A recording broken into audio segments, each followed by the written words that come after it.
fantatrao angamba,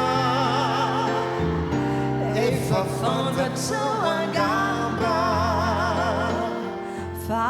ny fahitako anao Nampitombo lanja heriko, fa ilay fitsikinao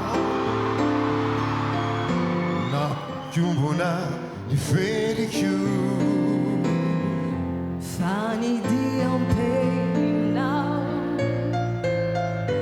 Mahababo ny fijeriko, fa ny tononkalonao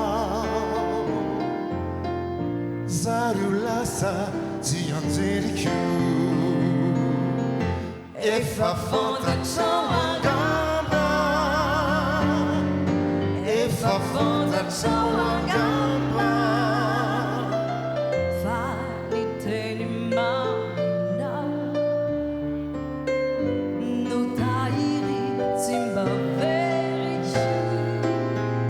fa ny andiny-piainanao rakizao misy teriko,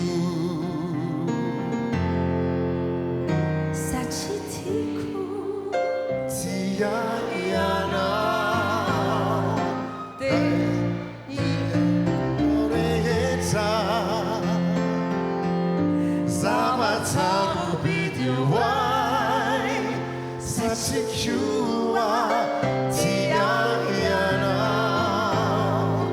dia misy erizaina meza sy ny tantana fanay ka ny foko manontolo no efa voakolo